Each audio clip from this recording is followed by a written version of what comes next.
গভীর মনোযোগ। এক মুসলিম এবং মুসলমান, একজন কাফের ইহুদি, দুজনই, ও মুসলমান শুনে নাও, দুজনের ভিতরে একটা জিনিস নিয়ে মুসলমান দাবি করলেন, এই জামাটা আমার। ইহুদিও দাবি করলেন এই মালটা আমার। দুজনই দাবি করলেন। দাবিদার মুসলমান শুনে নেন। এবার দুজনই মুসলমান দাবি করে এইটার দাবি আমি, এটার মালিক আমি। ইহুদি মালিক এটাও দাবি করে এটার মালিক আমি। দুজনের ভিতরে শুরু হয়ে গেছে, দুজনই দু পক্ষে দাবি করছে মালটা আমার। ইহুদি বলে, এ ভাই, আমার ওই যিশু খ্রিস্ট, আমার যিনি প্রধান, তার কথায় আপনি মানবেন না। চলেন যায় রাহমাতুল লিল আলামিনের দরবারে যায়, রাসূলুল্লাহ যে ফয়সালা দিবে সেই ফয়সালা মেনে নিব আমি। ইহুদি বলতেছে, যেহেতু মুসলমানদের নবী, যেহেতু উনি নবীদের নবী, আমরাও তার শ্রদ্ধা করি, মানি। যেহেতু আমাদের যিশু, আমাদের যিনি প্রধান, উনি যদি আপনার ডিসিশন দেয়, রায় দেয় আপনার আমার পক্ষে, তাহলে আপনি মানবেন না। আপনার পক্ষে দিলে আমি মানব না। ওর চাইতে দরকার নাই, চলেন যাই যাই রাহমাতুল লিল আলামিন আল্লাহ নবীর কদমের মধ্যে যাই। আপনাদের নবী যে ডিসিশন দিবে সেই ডিসিশন আমি মেনে নিব। জোরে বলেন মারহাবা। আর একটু জোরে মারহাবা। দুজন ব্যক্তি রাসূলুল্লাহর কদমে আসলো গো। নবীজির কাছে দাঁড়াইয়া, ও দুনিয়ার মানুষ শোনো, রাসূলুল্লাহর কদমের মধ্যে দাঁড়াইয়া মুসলমান দাবি করেন, ইয়া রাসূলুল্লাহ, ইয়া হাবিবাল্লাহ, এই কাপড়টার দাবিদার মালিক আমি। ইহুদি বলে, ইয়া রাসূলুল্লাহ, ইয়া হাবিবাল্লাহ, ওই পোশাকটার দাবিদার আমি। নবী বললেন, দুজনের কথা শুনলেন, নবীজি রায় দিলেন। নবীজি রায় দিলেন, যেহেতু দুজনের কথা শুনিয়া রাসূলুল্লাহ রায় প্রদান করলেন, এই মালটার দাবিদার মালিক হলো ইহুদি। জোরে জোরে বলেন আল্লাহু আকবার। আর একটু জোরে বলেন আল্লাহু আকবার। এই ইহুদি, এই মালের দাবিদার তুমি গো। মুসলমানের মন খারাপ, উনি আমার নবী, রায়টা দিবে আমার। আমি সেই বক্তা রুহুল আমিন সিদ্দিকী, ব্যতিক্রম বক্তা, নামের আগে পাশে লাগাইছি সিদ্দিকী, উপরে রুহুল আমিন। এটা আমার কি পীর কেবলা জান নিজে দিয়েছিল নামটা। যখন হুজুরের সামনে নাম নেওয়া হলো, আমার আব্বা জান, আমার ভাই, তখন আমাকে কাছে নিয়ে আদর করে নাম দিয়েছিলেন বাবা রুহুল আমিন সিদ্দিকী। বাবা উপাধি দিয়ে দিলেন কেবলা জান হুজুর। সেই উপাধিতে এখনো চিন্তা করি, যখন যে কথা বলবো সত্য বলার জন্য চেষ্টা করব, মিথ্যা কথা যেন জবান দিয়ে আল্লাহ না বাইর করে। জোরে জোরে চিল্লায়া বলা যাবে আল্লাহু আকবার। আমার ভাইরা, আমার বন্ধুরা, শুইনা নাও। ইহুদিরাই পেয়ে সন্তুষ্ট। ইহুদি পোশাক হাতের মধ্যে নিয়ে বলে, গো মুসলিম ভাই শোনো, তোমাদের নেতা রাহমাতুল লিল আলামিন রায় দিয়েছে, সুতরাং রায় আমি মালিক হয়েছি, এখন আমার তোমার আর কোনো কথা আসেনি। মুসলমান বলে, রাসূলুল্লাহর রায় আমি মানি না। নবীজি যে রায় দিছে এই রায় আমি মানতে পারলাম না। চলো যাই আবু বকরের কাছে, দেখি আবু বকর কি রায় দেয়। জোরে জোরে চিল্লায় বল আল্লাহু আকবার। কার রায় মানতে পারে নাই? কথা কইতেননি কার রায়? আরো জোরে কইতেননি রাসূলের রায়। মানে নাই কারা? মুনাফিকেরা। মিনান নাস, ওই মানুষের মধ্যে আছে রে মুনাফিক গুলো আছে। আমি কোরআন থেকে বলে যাই, শুনে নাও বাবা। রহমতের নবী রাহমাতুল লিল আলামিন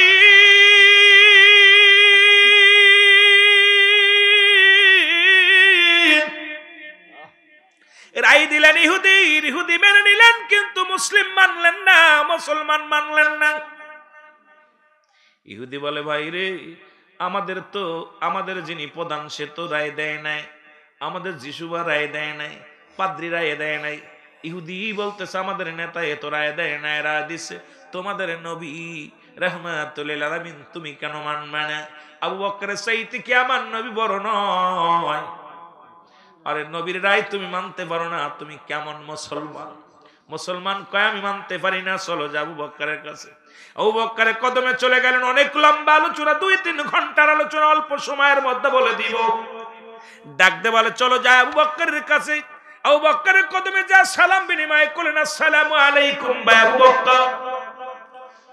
হযরত আবু বকর সিদ্দিক রাদিয়াল্লাহু তাআলা আনহু দুজনের কথা শুনলেন।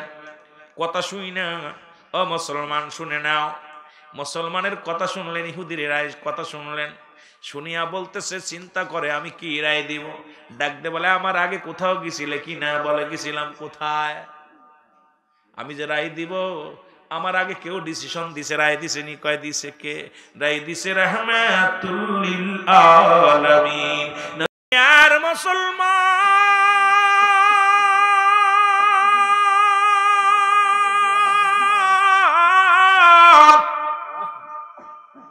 হযরত আবু বকর ডাকতে বলে, ইহুদি মুসলমান যে রায় দিছে রাহমাতুল লিল আলামিন, ওরে আমার কি সাধ্য আছে সেই রায়ের উপরে আঙ্গুল তোলার?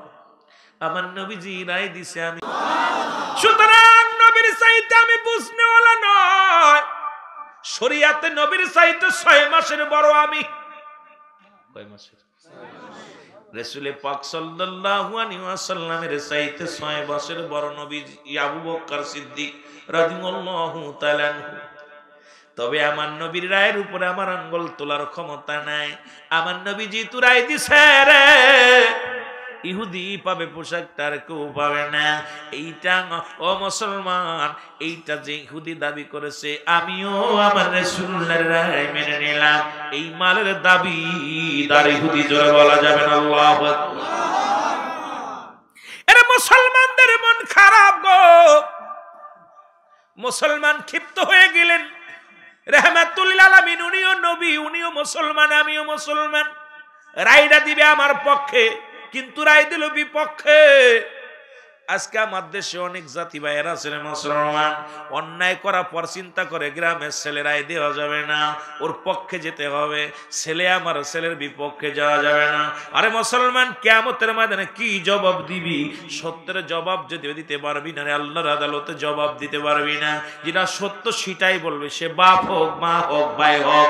কারণ এই দুনিয়ার মধ্যে মিথ্যাকে আড়াল করবি না, সত্য সত্যই বলবে। আল্লাহর আদালত থেকে যদি বাঁচতে চাও, এই দুনিয়ার মধ্যে ইসলামের বিধান মেনে চলো। চলে বলেন ঠিক কিনা? রাহমাতুল লিল আলামিনের থেকে ফিরে, আবু বকর থেকে ফিরে ইহুদি বলে, এবার কি তুমি খুশি হয়েছো? দুইজনই তো রায় দিয়েছে আমার পক্ষে। বলে না না, আমি নবীজির রায় মানি না, আবু বকরের রায় মানি না। এই দুজন আমার বিপক্ষে বলেছে। চলো যাই হযরত উমরের কাছে। জোরে বলা যাবে না আল্লাহু আকবার। আর একটু জোরে বলেন।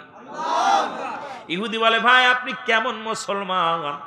আমি একজন ইহুদি, তোমাদের মানি না, তোমার ধর্ম পালন করি না।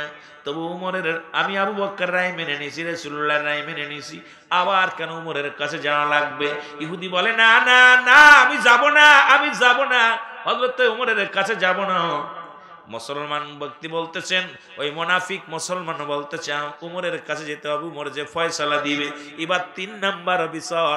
1 নম্বরে তুমি পেয়েছো, 2 নম্বরেও তুমি পেয়েছো, 3 নম্বরে যদি তুমি এই মালের দাবিদার হয়ে যাও, আল্লাহর কসম করে বলি আমি মুসলমান হইয়া কথা দিলাম আর কারোর কাছে যাওয়া লাগবে না। চলো যাই হযরত উমর ফারুকের কদমে। জোরে বল আল্লাহু আকবার। ইহুদি বলতেছে, ভাই রে, আপনি যাইতে বলতেছেন ঠিক আছে, কিন্তু এই লোকটার কাছে না যায় ভালো। যেহেতু রাসূল রায় দিছে, রাসূলের রায়ের উপরে পৃথিবীর আর কোন রায় থাকতে পারে না। আপনি রাসূলের রায় মানলেন না, এরপরে আবু বকরের কাছে গেলেন, আমি যাব না, আপনি নিয়ে গেলেন। এটাও রায় দিছে, আমি মেনে নিলাম। আপনি আবার উমরের কাছে, উমরের যে রায় দিব। উমরের কাছে ডাক দিছে, আমিনুল মুমিনিন, আমি আপনার কাছে আসছি। দুজনের কথা শুনছে উমর। সুবহানাল্লাহ বলেন না। ইহুদিরে বসাইয়া, মুসলমান রে বসাইয়া উমর ফারুক সব শুনতেছে। বলো তোমাদের বিবরণ কি? বিবরণ শুনে উমর ফারুক ডাকতে বলে, ইহুদি,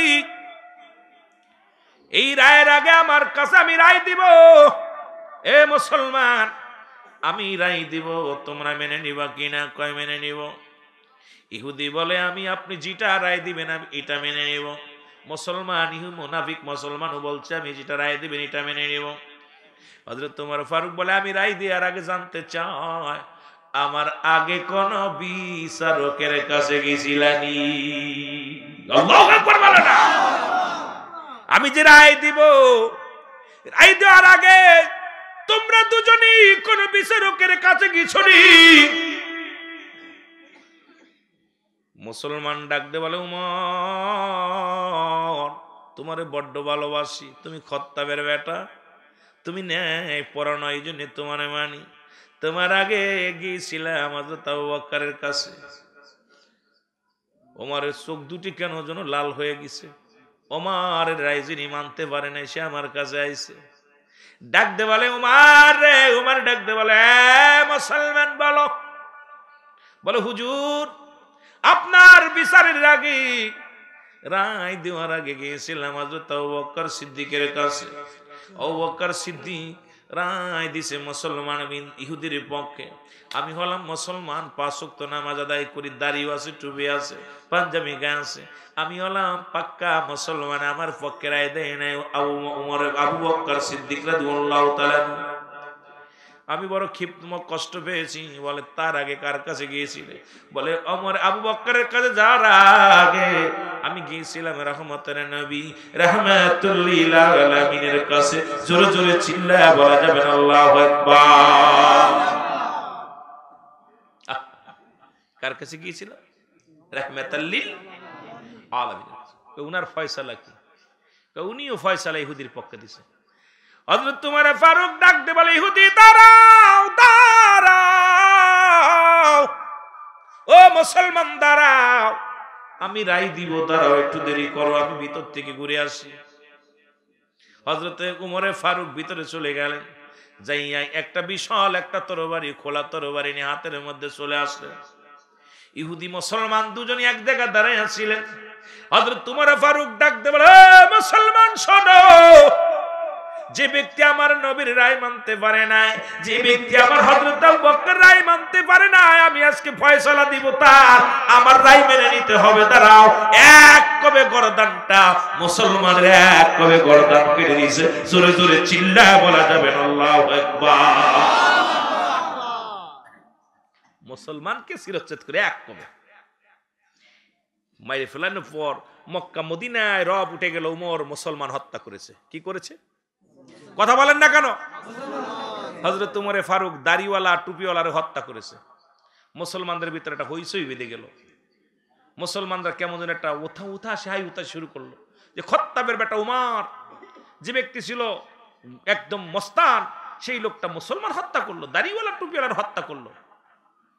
রাসূলের কাছে সব মক্কা মদিনার মানুষেরা দল বেঁধে গেলেন। ইয়া রাসূলুল্লাহ, ইয়া হাবিবাল্লাহ, উমর তো মুসলমান হত্যা করেছে, দাড়িওয়ালাকে হত্যা করেছে, টুপিওয়ালাকে হত্যা করেছে, বিচার করতে হবে। নবীজি বিচার নিয়ে বইছে। আল্লাহ কয় জিবরিল তাড়াতাড়ি যা আমার হাবিবরে জানায় আমার উমর কোন মুসলমান হত্যা করে নাই, আমার উমর হত্যা করেছে মুনাফিককে। জোরে বলো আল্লাহু আকবার। জানে আসো আমার হাবিব যেন রায় না দেয়, আমার নবী যেন খবরদার আজকে রায় না দেয়। জিবরিল আমিন চলে আসেন, এসে বলে ইয়া রাসূলুল্লাহ, ইয়া হাবিবাল্লাহ, নবী গো, রব্বুল আলামিন আমাকে পাঠাইছে আপনার কদমের মধ্যে, আমি অতি তাড়াতাড়ি আপনার কদমের মধ্যে আসি। ইয়া রাসূলুল্লাহ, ইয়া হাবিবাল্লাহ, যাকে আজকে মুসলমানকে হত্যা করেছে উমর, আমার আল্লাহ রব্বুল আলামিন বলেছে, ও আমার হাবিব, আমার রব্বুল আলামিন বলেছে, আল্লাহ রব্বুল আলামিন আমাকে বলতে বলেছে হযরত ওমর ফারুক পৃথিবীর কোন মুসলমানকে হত্যা করে নাই, কোন ইমানদারকে হত্যা করে নাই। হযরত ওমর ফারুক যাকে হত্যা করেছে তিনি ছিলেন একটা নামদারি মুনাফিক মুসলমান। সুতরাং রায় দিবেন না, রায় দিবেন না। নবীজি ডাকতে বলেন আমার মুসলমান বাবারা শোনো, সবাই বসো। আজকে যাকে হত্যার জন্য যার বিচার করতে এসেছো, আমার কাছে জানতে এসেছো, তোমরা জেনে নাও ওই ব্যক্তি কোন মুসলিম ছিল না, উনি মুসলমান রূপে পৃথিবীর মধ্যে বড় একজন কি ছিল, মুসলমান মুনাফিক ছিল। জোরে জোরে চিল্লায়া বলা যাবে আল্লাহু আকবার। রাসূলুল্লাহ সবাইকে জানিয়ে দিলেন, রাসূলুল্লাহ সবাইকে জানিয়ে দিলেন তোমরা যেটা মনে করেছো আজকে আমার দেশে অনেক দাড়িওয়ালা টুপিওয়ালা রাসূলের সঙ্গে দুশমনি করে, অনেক দাড়িওয়ালা টুপিওয়ালা রাসূলের নাম শুনলে নাক সিটকায়, অনেক দাড়িওয়ালা টুপিওয়ালা আছে তারা বলে নবীও মানুষ আমরাও মানুষ, নবীরা হলো গুনাহ থেকে মুক্ত, আমরা গুনাহে যুক্ত। নবী বলতেছেন হায়াতি খায়রুল লাকুম, নবী কয় আমার হায়াতের জিন্দেগিটা আমার উম্মতের জন্য কল্যাণ স্বরূপ। জোরে জোরে চিল্লা বলা যাবে না আল্লাহু আকবার।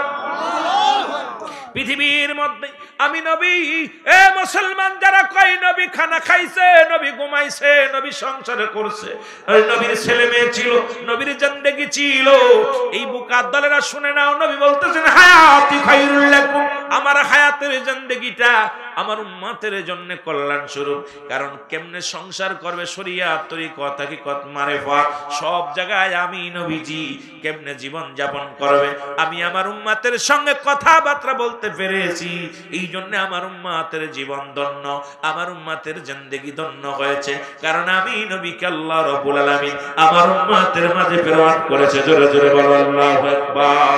মামাতি খায়রুল লাকুম ওয়াফাতি খায়রুল লাকুম। আল্লাহ রাব্বুল আমিনের হাবিব ডাকতে বলে, ও দুনিয়ার মানুষ শোনো, আবার আমি দুনিয়া থেকে বিদায় হয়ে গেলাম, এটা আমার উম্মতের জন্য বড় কল্যাণ স্বরূপ। এখন যারা কয় নবী মরে গেছে, শুনে নেবে বেঈমানেরা মুনাফিকেরা শোন, যারা বলে নবী মরে গেছে, আমার নবী কয় উম্মতিরা রে, এই পৃথিবী থেকে আমি বিদায় নিলাম, এটা আমার উম্মতের জন্য কল্যাণ স্বরূপ। কারণ পৃথিবীর বুকে যদি কোনো উম্মত ভালো কর্ম করে গো, সঙ্গে সঙ্গে আমি নবীজি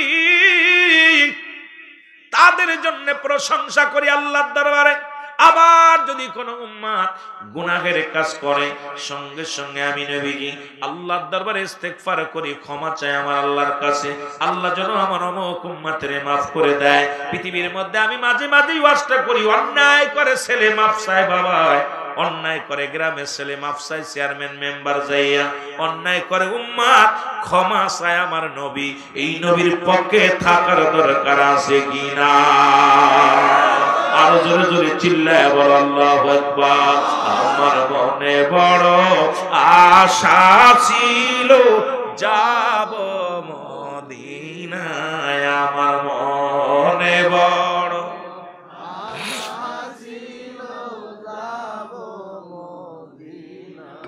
এর সালাম আমি করব গিয়া, সালাম আমি করব গিয়া নবীজির রওজায়। আমার মনে বড় আশা ছিল যাব মদিনায়, আমার মনে বড়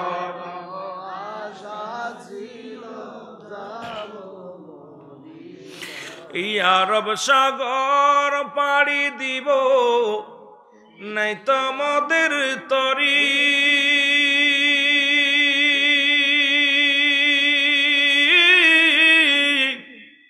পাকা নয় তো উড়ে যাব ডানাতে ভর। আবার আশায় আছে সম্বল নাই, আশায় আছে করি কি আমার মনে বড়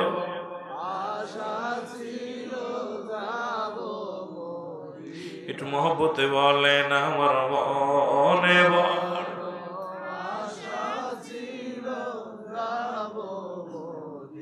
কি যাও ভাই কাফেলাতে সোনার মদিনা,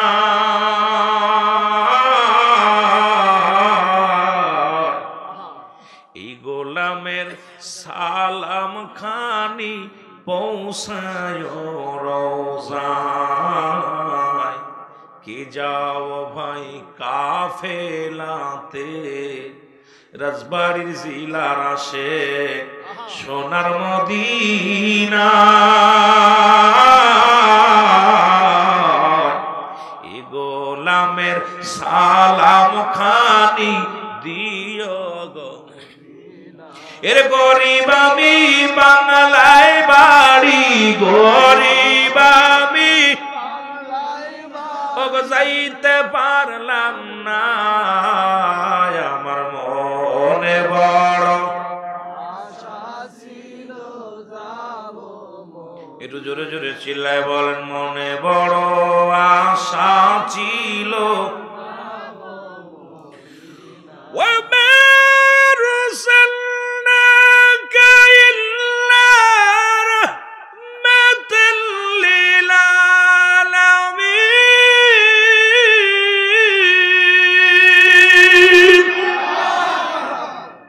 নবী গো আপনি রাহমাতাল লিল আলামিন, আল্লাহুর রাব্বুল আলামিন। মদিনায় যেতে চাই কি চাই না? আরো বলেন চাই কি চাই না? এ দুনিয়ার যুবকেরা শুনে নাও, কোথায় আমি ওই মুনাফিকদের কথা বলতে যাইয়া মদিনার পানে চলে গেছি। এই জন্য বললাম মিনান নাস, নাস শব্দের অর্থ মানুষ। মায়াকুলু তারা বলবে আমার না, তারা ঈমান আনছে, ঈমান আনছে। ঈমান এমন জিনিস, ঈমানটা কি? ঈমানের সংজ্ঞা দিতে যাই এবার আমি রুহুল আমিন যদি 2 ঘন্টা আলোচনা করি ঈমানের সংজ্ঞা দিতে পারবো না। একটা হলো আমল, একটা হলো ঈমান। মানব জীবনের অমূল্য সম্পদের নাম হলো ঈমান, ব্যক্তির জীবনের অমূল্য সম্পদের নাম হলো আমল। এই ঈমান আমলের কথা বলতে গেলে সময় লাগবে, অনেক সময় লাগবে, তবু কয়েক মিনিট কথাগুলো বলে যাই রে মুসলমান। ব্যক্তির জীবনের অমূল্য সম্পদের নাম হলো ঈমান। মুসলমান রুহু,